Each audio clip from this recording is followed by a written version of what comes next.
Forgiveness is not reconciliation. When you forgive, you take that decision, you say, I'm going to let go of any resentment or anger that I hold towards you, because in the present, it's taking me away, it's taking joy and freedom and happiness away from me as a person. Some days are not good. I struggle to just get up in the morning, and what I do in those days, I just allow that pain to be felt.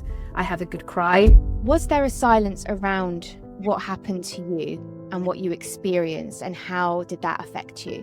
There was definitely not only a silence from the fact that we were explicitly told to not talk about anything. It made me very confused as to whether this is when I was a child, as to whether this was something that happened in every household. And I think when the time is right and you do feel like, find someone that you can talk to, and there are many organizations up there, but find someone that you trust.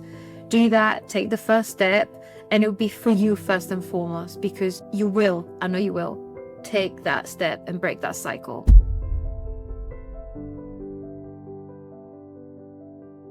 Hi, and welcome back to the Be Brave podcast. Thank you for joining us today. Today we are joined by Giuly, who has generously agreed to share her lived experience and her journey of making sense of trauma and the meaningful advocacy work that she does now.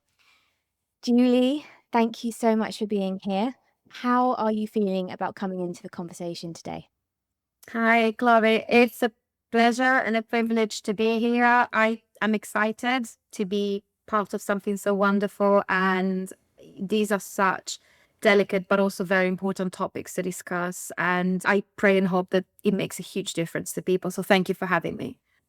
Thank you so much for being here, and absolutely, I'm hoping that this will help anyone that's listening.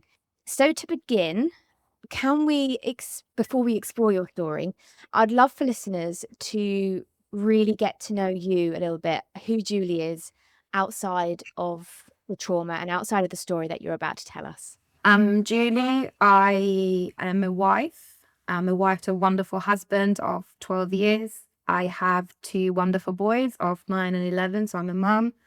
I like to think that I'm a good friend. I am a singer in my spare time, and I love to read, and I am a devout Christian. I love that you're a singer. What kind of songs do you go into? Like, do you just do it on your own at home, or do you actually go and sing? Because I love that. Do you know what? My children turn me off sometimes. I just break into song all the time. There is not a particular style or genre that I prefer. If a song sticks with me, I just love the emotions that a song can convey. And I ever since I was a little girl, I've always loved singing. So it's just one of my passions. Singing is so good for the soul, and I love singing as well. I sometimes go to choir. We have a choir down the road, and an adult choir, and I love it. I haven't been there for a while actually, but it's so good for the soul. And if you're feeling anxious or upset, or you're not feeling great, if you just go and sing, nothing else can be in here because you can't. And it is, one of my favorite hobbies as well. So thank you for sharing who you are. If you feel okay and you're ready, could we talk about your experience and how it began and how it has shaped you as a person and how it shaped your world as a whole, really? So I was born in Milan, which is in the north of Italy. And when I was 11 months, due to some serious health issues, I was fostered to a beautiful family that lived also in the north of Italy, about a 3-hour journey away. I lived with them till I was 6 years old. A beautiful family, beautiful memory, a lady who I adored and I call my mum. And I had 2 brothers and sisters over there, her children. And I was the youngest. So I don't want to use the word spoiled, but I was really loved, and everybody welcomed me with open arms. And I only have the most amazing memories, just the fondest, beautiful memories. And if I can liken the love that I felt there, I'd say it was like a cloud, like a soft cloud. And so I stayed with them till I was 6. And when I was 6, the move back to my biological family happened rather abruptly and suddenly. And I moved back in Milan. I had 3 biological sisters and 1 brother. The lifestyle was very different. There was unfortunately a lot of anger and a lot of abuse that happened. and it was a completely different world. So definitely a huge shock for me and a nightmare, if you will. Can I ask you a question? When you say that you had issues when you were born and you had medical issues, why did you go and live with your foster parent? Is it because of those medical issues that your biological parents couldn't look after you? So then how was that, how was it implemented, I suppose, and how did that work? Yeah, of course. So and again, these are stories that said to me. I had breathing issues. There were problems with my lung capacity. And so it was breathing in Milan, although it was in the center that we lived. There's a lot of pollution there. The air wasn't as pure or fresh as it was where my mum lived. She lived near the mountains in the north of Italy. And yes, my biological family parents didn't have the means to pay for my care. Unfortunately, from what I understand, the medication that I needed injections, I needed steroids, that kind of thing, several times per week, and I couldn't afford it. So we're in an economical position to do that. There was a wonderful lady who I believe was a social worker, I want to say, and she was wonderful. And she passed years ago, God rest her soul. But she got my mom in touch with my biological parents because she was known in the north of Italy for doing a lot of charity work, always had the biggest heart and always had to help people. And so they were put in touch, and it was just, yeah, it was put in touch that way. I don't know from a legal standpoint what happened, but yeah, I just went to live with my mum that way, and she was very happy and willing to foster me. Great, thank you for clarifying. So when obviously you lived there from when you were very young up until you were 6 and you had a lovely, lovely time, lovely life. She was very caring, loving. And then you say that when you were 6, you then very abruptly went to your biological parents. Was there a reason that your biological parents wanted you back? It was quite difficult for my mum to talk about this for many years, and I just don't think I asked till just a couple of years probably before she passed. She passed away last year. This again, her words, which I can't vouch for, but I trust her. She said that they had started to hearing rumors that because I had left home and no one had seen me anymore, so they were aware of my existence, but no one had seen me. I don't know if they meant other family members or if they meant, the community around, neighbors. That's the voice had started circulating that I had been sold. This is what I heard. And so, because of that reason, they just wanted to have me back. And I also suspect that it was to do with the fact that I was to start school. School starts at age 7 in Italy. So that was something to think about as well. It is just how sudden my mum recalls this move to happen. She was genuinely concerned about me. I mean, her heart was breaking and she still found it quite difficult to talk about many years later. But yeah, it was the fact that it happened that she was worried of how it would affect me.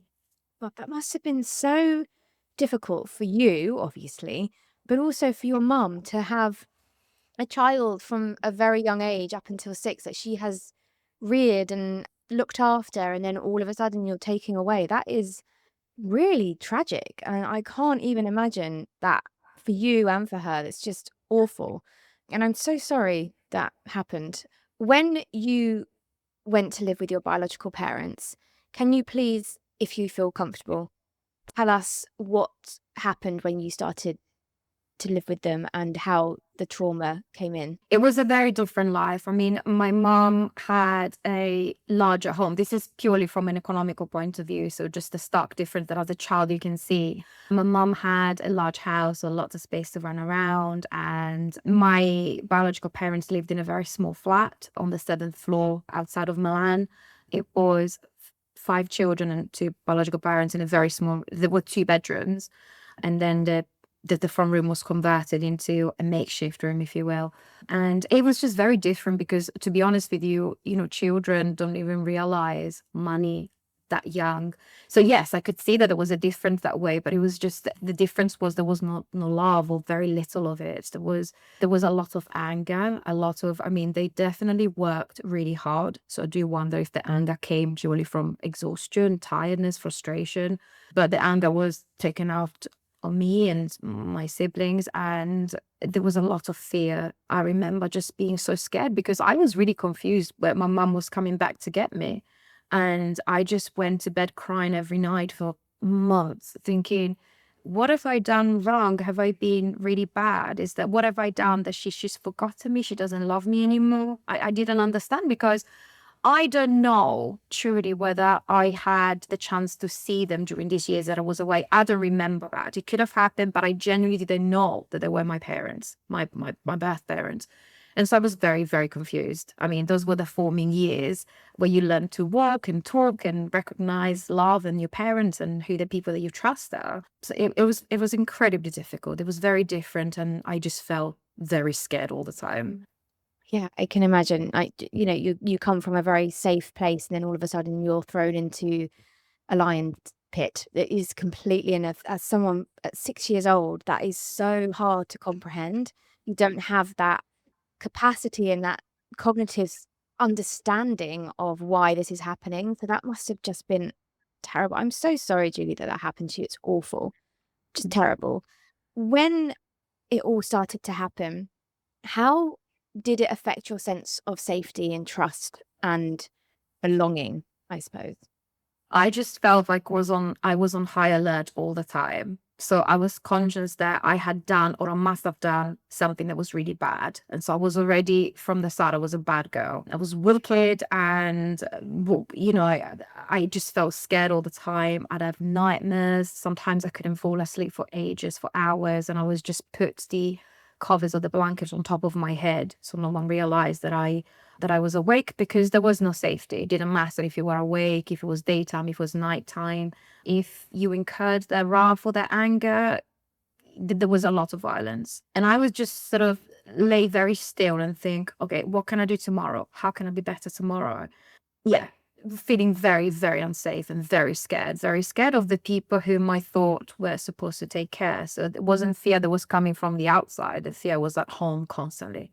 I can just see like you as a little girl and just what I'm not understanding what's going on. And just when you said, I just thought, oh, you were naughty the whole time. You would lay on your bed and say, what can I do better tomorrow? Oh, it's breaking my heart because no child should ever have to think that, ever.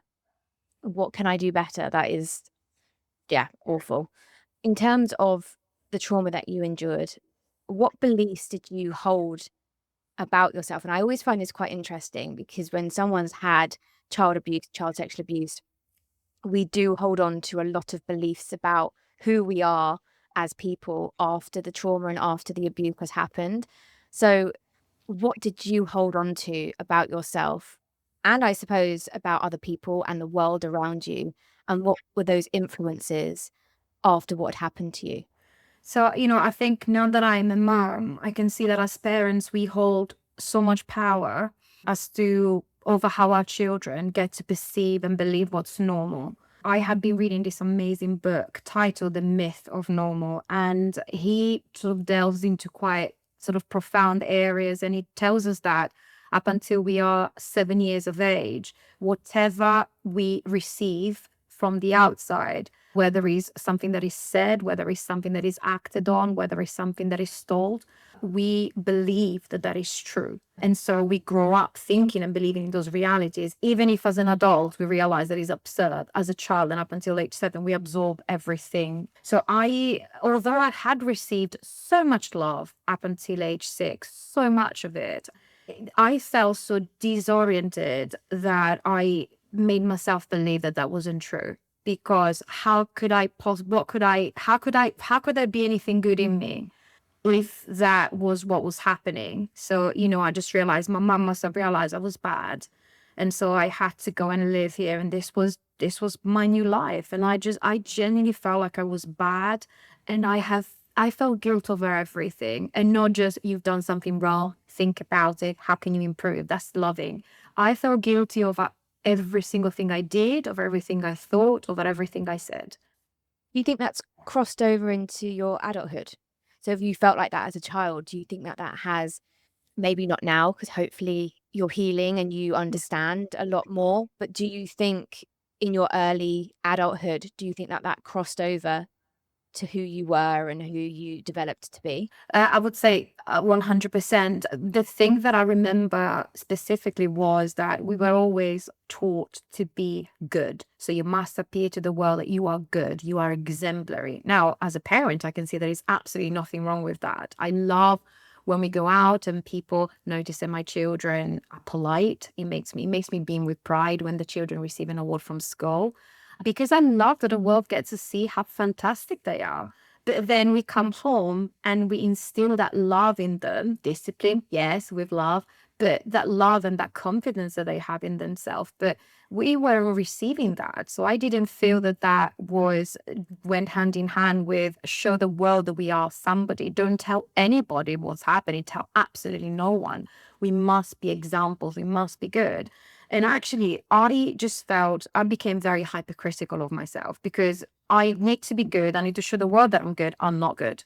So what can I do? And so that kind of became an eating disorder for myself, because that was, I am horrible. I am ugly. I am stupid. What can I do to control that as a child? What can I do?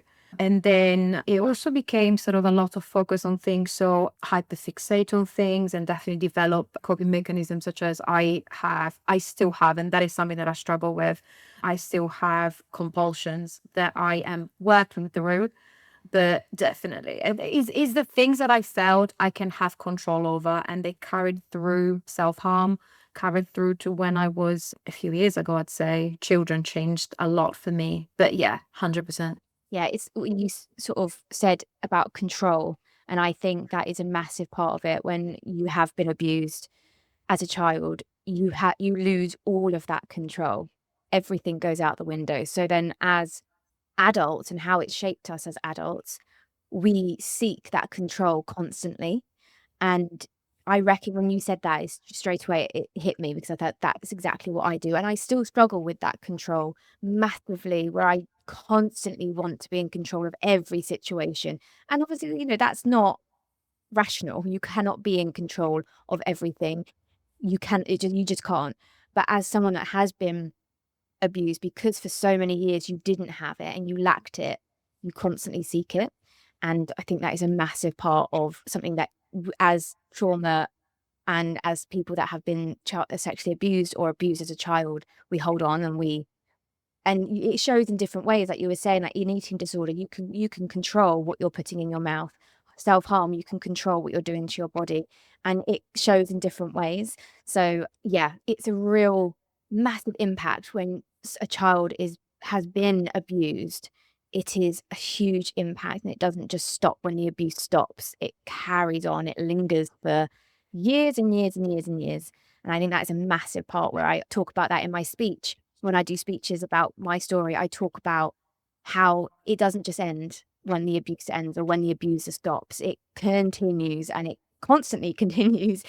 Because there's always going to be different triggers, isn't there? There's always going to be different things that are going to trigger what happened to us. So thank you so much for sharing your story. I really appreciate it, and being so open and honest about it.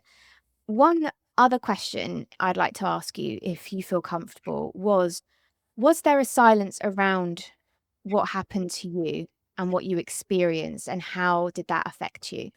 Yeah, so connected to the what we've just spoken about, there was definitely not only a silence from the fact that we were explicitly told to not talk about anything. It made me very confused as to whether this is when I was a child, as to whether this was something that happened in every household. And so we just don't talk about it. But then when we go outside, we must show the best side of ourselves, which really made me confused, because some of my classmates genuinely seemed really happy. And I knew that I wasn't, but I was portraying. And I'm thinking, wow, are we all just playing a really long game? I remember my classmates talking about, and they had their struggles as well with parents, and not everybody had a fantastically happy home. But I do remember many of them talking about birthdays and parties and holidays they would do. And it was just so very different. The parents were proud of them, the parents loved them. And yes, they were pushed to strive to do better, but they were pushed in a loving way, knowing that if they did fall, there'd be someone there to catch them. There was no safety net in our lives. And It was that, and also it was, and I'm just gonna bring sort of briefly my faith in this. There was also a lot of silence that went. My parents did go to a church, and there was a lot of talk that went through about the power of prayer, which I firmly believe in. But there was also this, again, this repetition of, we don't talk about these things. There is no need, talk about it, come to the leaders of the church, and then we can sort about it that way. And so that's why, even as I was getting older and realized that some of the things didn't add up and I didn't feel that it was okay that they were happening, there was a lot of fear and a lot of reserve as to whether things should be spoken about or not.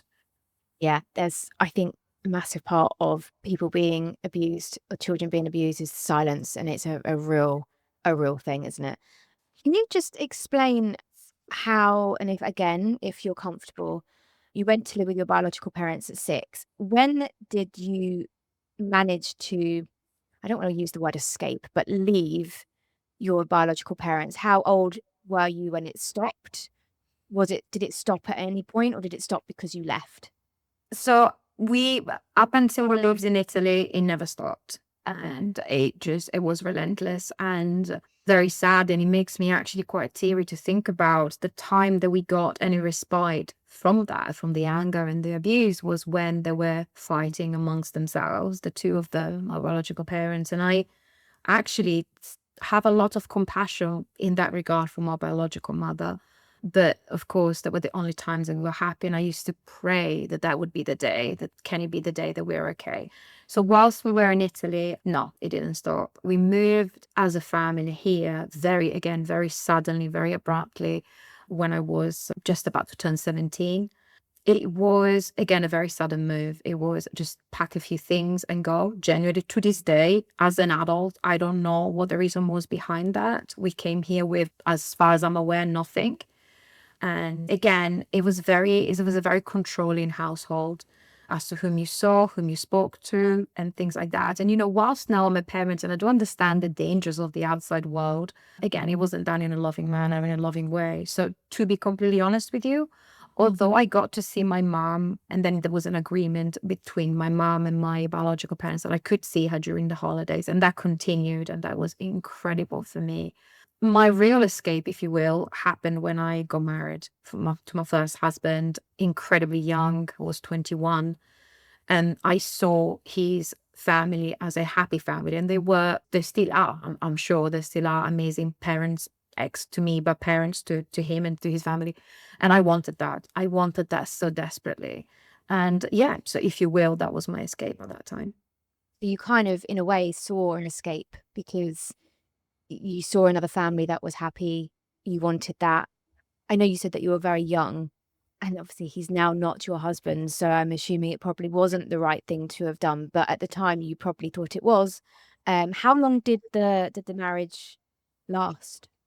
Yes, so we got together when I was 19. So we were together for about 9 years altogether.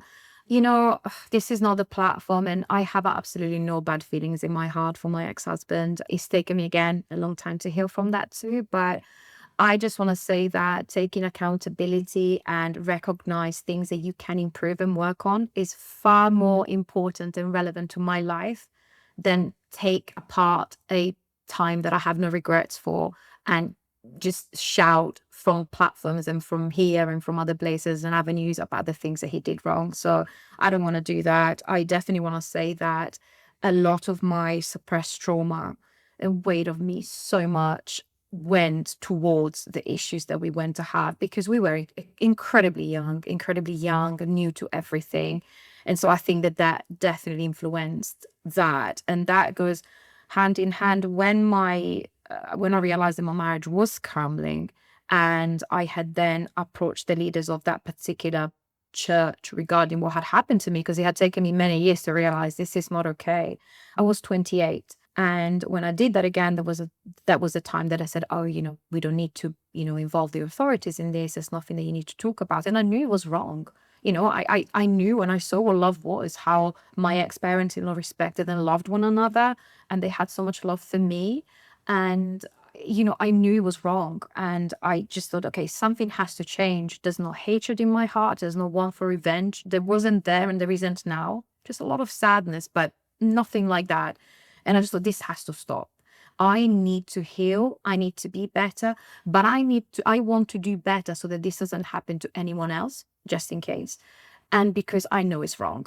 And that is when I felt from everything around me felt like it was crumbling. And that is when I slowly felt strong to say that's enough and something has to change. I think you, from what you're saying, you had built up all of that suppressed trauma and you hadn't processed it, and it probably shaped your relationship. And it's then when you were 28 you then suddenly realized, well, not, maybe not suddenly, but you realized this is not okay. I need to do something about this. And that takes a lot of courage, because I think when you suppress trauma, and I suppressed my trauma for 17 years, it does shape you as well. You're suppressing that trauma, it shapes you as a person, it shapes those relationships, it shapes you, who you are, how you believe the world to be, the trust in people. And it only helps when you start to heal from that. And when you went to that church and you suddenly then, this is not okay. So I kind of want to touch a little bit on, or explore a little bit about, because you mentioned the church and your culture and the community and then your religion and your family values and how that interacted with your story. And you've kind of touched on it, I suppose, but yeah, how did that kind of shape you as a person and your trauma? When I was young and I lived with my mom, she was a devout Catholic. We went to church on every Sunday. But then she went on not just to go to church and do that duty. She lived her life as a Christian, as a most wonderful, most fantastic. Sorry, I'm gonna get teary because my mom passed away last year. She was just an incredible human being.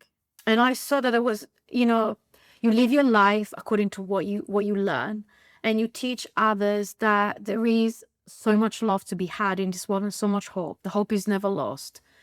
And that's who I am today. So my faith has helped me to accept that there is evil in this world, that we can conquer that, and that no, prayer alone is not going to make the evil go away, but that it is so powerful. And obviously, we have authorities that are placed in this world that we can turn to when we need. And there are so many different avenues that we can reach out to for help. But for me, leaning onto the Lord, leaning onto God was the most important step that I took, because I felt really alone, and abuse is very isolating. You genuinely think that you're alone. Your perpetrator makes you feel like you are defensive, like you're stupid, like no one's ever going to believe you. And I did feel like that. I was deterred for a long time, and I thought, who's going to believe me? Who am I? The stupid, insignificant, worthless girl. And then I just, I picked myself up, and I knew that I hadn't lied when I was a little girl. My mom said to me, the Lord puts his hand on you, and you're going to go on and do wonderful things. I'm sorry. It's okay. And that's what I wanted to do. Becoming a mom made me realize that I wanted to have children that never had to heal from anything like that. I wanted to give them a childhood that I didn't need to heal from. Along that, and my faith has genuinely made me shine. And I'm not scared to say it anymore. I shine, and I don't shine because of me. I shine because of my faith, because of my children. I'm sorry. So you're okay. Do you want to take a minute? I'm okay. Absolutely. For me, it has been the foundation upon where my life is built. It's my way of life. It's what gives me hope in every single morning, and how I carry on. And yes, I do have a light that shines in this world, and I'm really proud of that. As you should be. You do have a light, and I can feel it from you. And you have this wonderful energy. And I've never met you in person, but I can feel it even from a little box on a computer. I can feel your energy, and I can feel your compassion and your love and your want to help others. And it really is incredibly inspiring. So, yeah, thank you for sharing that. And I know it's raw and I know it's a lot. So, yeah, just thank you for sharing that. I'd love to explore sort of therapy and the healing pathways that you explored and you've taken. So you've mentioned to me about parts of therapy and your healing journey, and I'd love to sort of explore how that evolved and how you started? Yes, absolutely. So I must admit, up until the time that my mum was alive, she was my number one form of therapy. I don't think there's ever been one thing that I couldn't approach her about. And she didn't give me the solution. She didn't say that it was going to be easy, but she had this way about her where I just felt everything can be conquered and everything is going to be okay. But realistically speaking, finding this was for me personally, finding somebody who specialized in the trauma that comes from childhood abuse was incredibly beneficial. And I'm not gonna lie, it was trial and error with many of these things. Some things worked, some things didn't. Some people with well intentioned, but it wasn't something that was for me. This particular one is opening my eyes to a lot of understanding of the behavior that are manifest into the present that stems from the past. And so it's been really insightful for me. I do think that outside of normal therapy, there's also, of course, things that you can do for yourself. So for me, it's amazing. Singing, I mentioned, yes, but walking just releases so much stress. And I just feel so invigorated, when I go on walks. And actually, when I go on my walks, I do struggle socially, but I love seeing people. And which is really odd. If you, what do you mean? But I do. I love people. And I love that somehow along my journey, I can speak to somebody, I can say hello to people, and I can look at nature and just be so thankful and amazed at everything that we have. So that is definitely been incredibly helpful. And my children are my therapy too, actually. I just their hugs are magic. I was just going to ask you about your children because everything that you sort of said is everything that I kind of do as well. And I love going for walks. I have my dog now that I got last year, and he has been so great because it gets you out the house. 'Cause I have to walk him, rain or sunshine, I have to walk him. And it really is, I get out and I just walk around nature. I either put music in or I sometimes just listen to the birds chirping. And it really does ground you, especially if you're feeling anxious or you're having one of the bad days, because we do have bad days and we have good days. And if you're having a bad day, getting out into nature is just, it really grounds me. And you mentioned your boys, my little girl, her cuddles are healing in itself. They are magic and they really are. And I believe that, and I say this to her as well. I say, you saved me, because she genuinely, I think she is meant to be mine and she's meant to be here for me. And I think your boys are meant to be there for you. And they are the biggest healing part. And I genuinely don't think I would be here today if it wasn't for my daughter. So what surprised you about the healing process? Because I'm assuming you started your healing process when you went to the church at 28. I mean, you may have started a little bit before that, but it seems like you really suddenly went, this is not okay. And normally we start to heal when we start to process. So how did the healing process work for you? And were you surprised at anything? Was there anything good or bad that came from it? So I first and foremost, and this was my experience, when you heal, the healing process is not linear. You don't suddenly decide, even if you make the decision and you're so determined, you make a decision, you want to do better. So you feel okay from now till forever. It doesn't really work like that. Some days, and even now, I have amazing days. And so I have so much to be thankful for. And I genuinely, that's again, my mom says every day start with a grateful heart. And I do that. But some days are not good. Some days are awful. Some days are hard. Some days are tough. Some days are exhausting. I struggle to just get up in the morning. And what I do in those days, I just allow that pain to be felt. I have a good cry. Well, therapeutic, if you can see it. So we had that here as well. There was a say that I heard that he says, people don't listen with their ears, they listen with their triggers. I've also come to realize that relationship problems are childhood problems.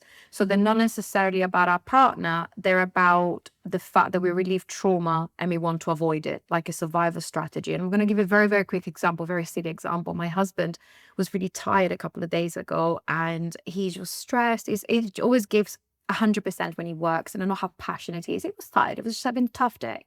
So I wanted to be there for him. But the first thing that came into my head was, okay, that's it. He's fed up with me. I'm so stupid. What have I done wrong? That's the very first thing. I didn't say that to him, but that's that I gave him a hug. I listened to him. I was there for him, but that was the very first thing. And that's what I have to fight against all the time. And I came across the concept of the inner child, which was incredibly fascinating for me. It was one of my biological sisters that introduced me to it, and I've been reading about it ever since. And sort of the part of your subconscious that they form your memories and emotions, and whatever belief you have and whatever experience you have from the past, you take with you, and they become who you are. And this is why it's so important to heal who you were as a child, to be compassionate to that child, to know that things that happened were not that child's fault, nor were they what defines that child. And that child was wonderful and so worthy of love. When you learn that, and it's not easy, that's how you start healing in the present. And it is a constant process, that's for sure. Saying it is fascinating, important, and powerful, but also recognizing it is good, but also is fair to understand that it takes time. It is a continuous process and a continuous effort that you have to make in the journey of healing. Absolutely. I completely agree. You have days that are great and days that are bad. And I think, like you said, sitting in the bad days and allowing that to be there, and not, because for so long for me, I used to just push it away. I'd be like, stop, it's fine, it's fine, it's fine. But now when I have bad days, I allow it. I allow those triggers. I allow that trauma to come in and sweep over me, because it's my way of processing it. And there are going to be good and bad days, and it like you said, healing is not linear. It will continue. And that inner child, I find that incredibly fascinating. And I only did that a couple of years ago during the court case, actually, where I had therapy and someone said to me, you need to forgive little Chloe. And I thought, what are you talking about? She said, you're not forgiving her. I said, no, of course not, because why does she not say anything? She was, what on earth? Why? If she said something, none of this would be happening. And my therapist said to me, right, imagine she's there in front of you. Imagine there's a 9-year-old little girl in front of you. Would you say that to her? Would you say that to your daughter? Why do you not say anything? Oh, you're so stupid. For goodness sake. No. And I went, no. She said, well, why are you saying it to yourself?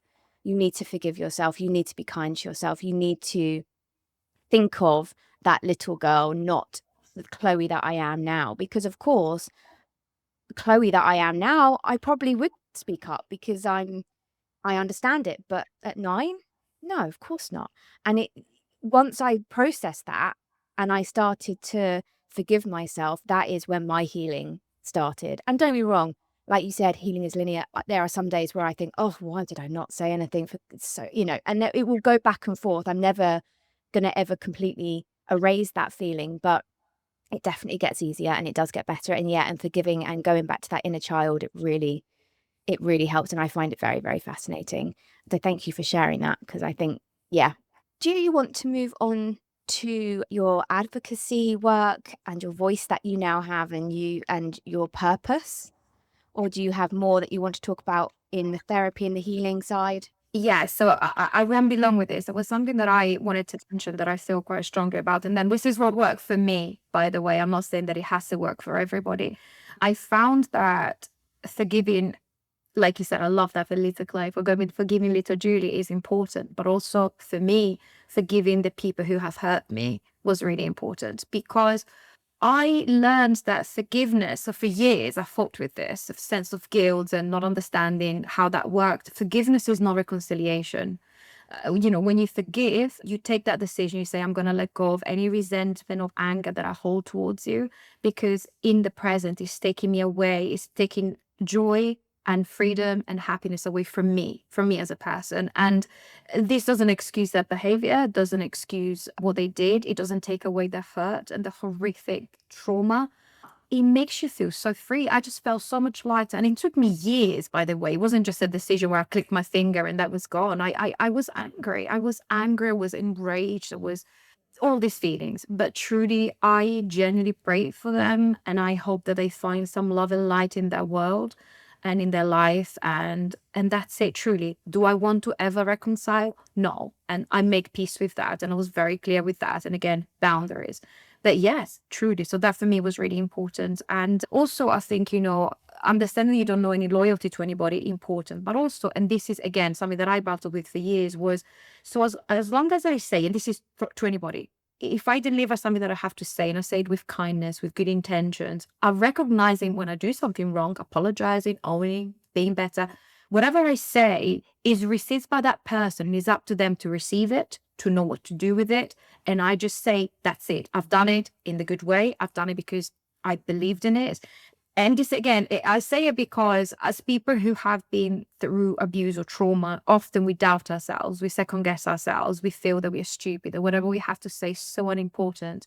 But actually, again, through therapy, through kindness and a lot of work on myself, I'm trying to think to speak up a bit more, be more assertive, with respect, with a good heart, let's say it, and then is interpreted, is received, and there's nothing you can do about it. And if it changes the way that people view and perceive you, that's okay. That's okay. You can have friends, you can have people that you know, but just being authentic and standing up for your principles and your morals and your beliefs with respect for everybody else is so important. And then however people want to receive that, that is up to them. That's what I wanted to say.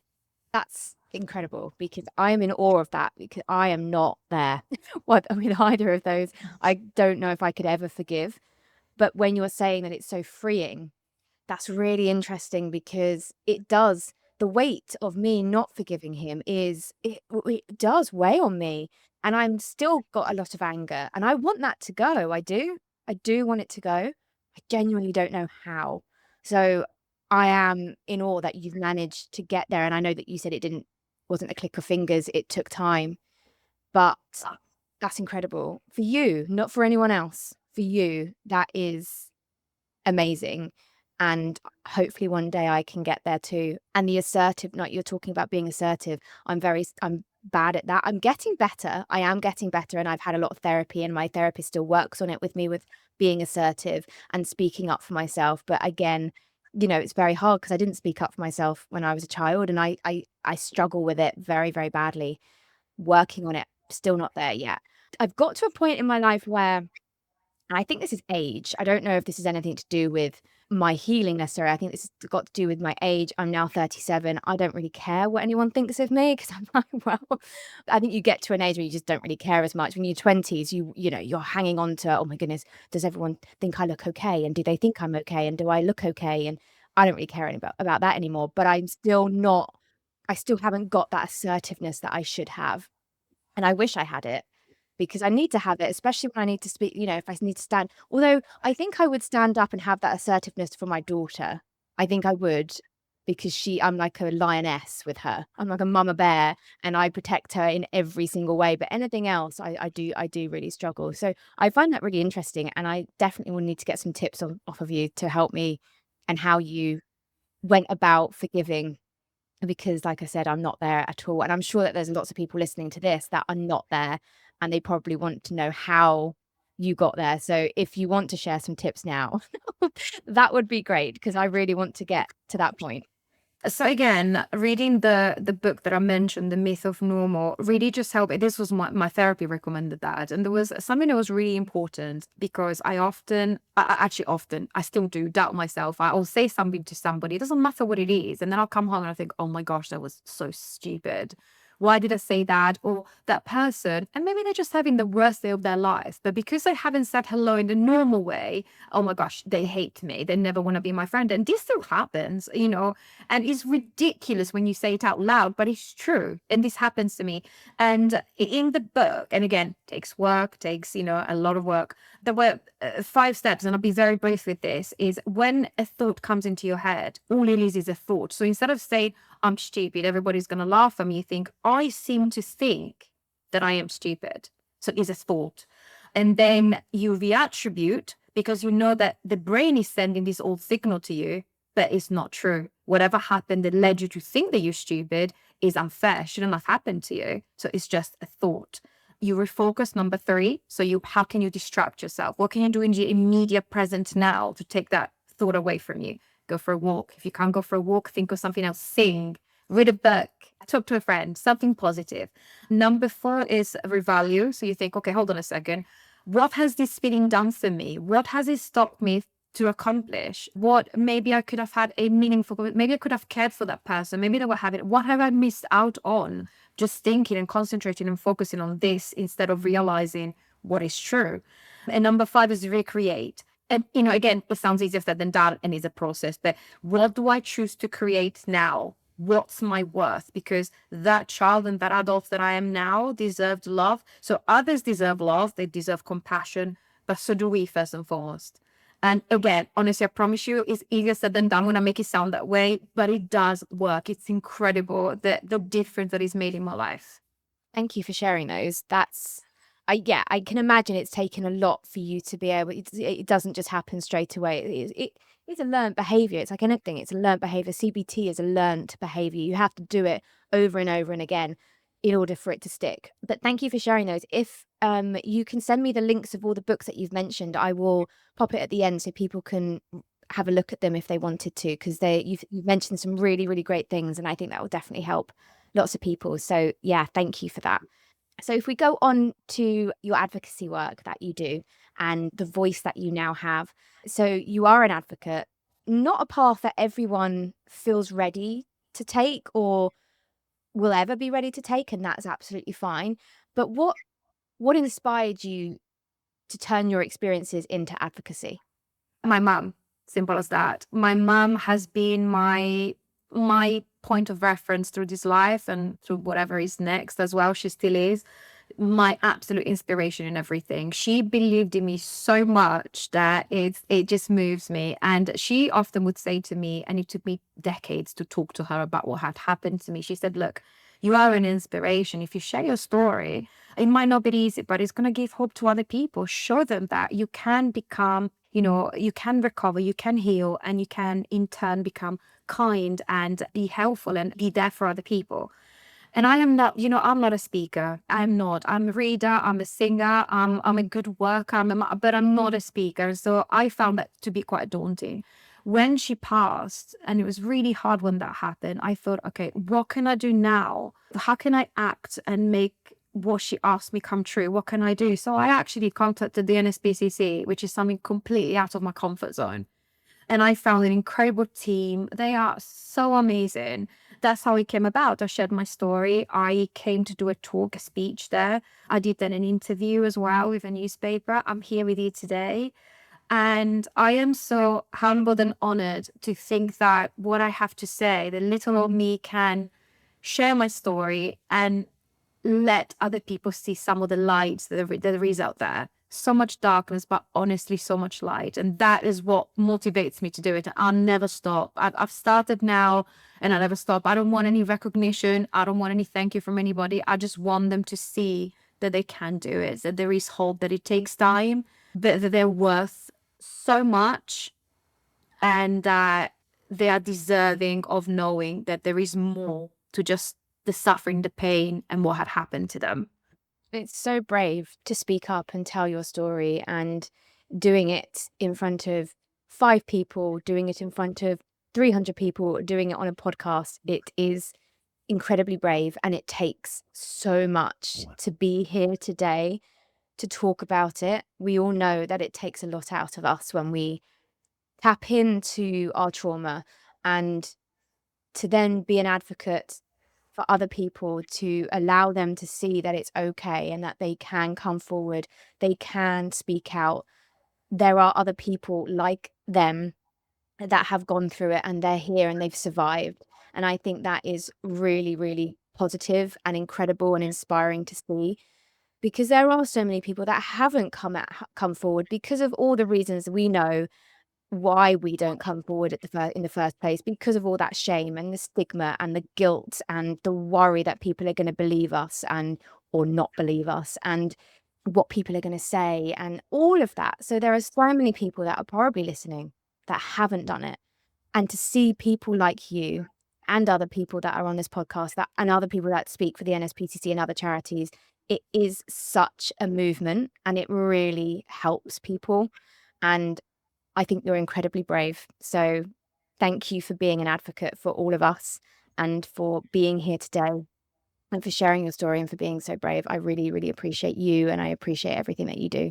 So thank you.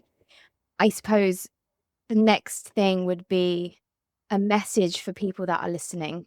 And I ask quite a lot of people this at the end of the podcast. And I ask for anyone that's listening who still may be silent, like we've just mentioned, what would you want them to know right now? That they're not alone. And I would like to speak directly to whoever is listening. You are not alone, and you are so special. You're so precious. You have so much that you might not feel inside now, but you are incredible. And there is so much that you have to live still.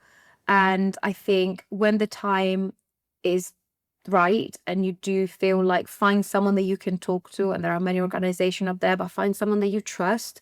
Do that, take the first step, and it'll be for you first and foremost, because you will, I know you will, take that step and break that cycle. And to add, it's not your fault, I think, is a massive thing as well. It's not your fault. None of it was your fault. It was the perpetrator, the abuser. It's not your fault.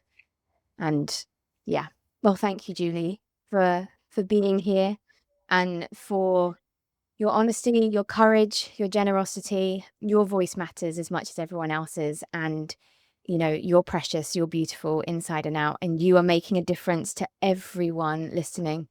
And I really appreciate you. So thank you so much. Hopefully speak to you again soon. It's been my absolute privilege. Thank you so much, and may this long continue. Thank you so much. Thank you, Giuly.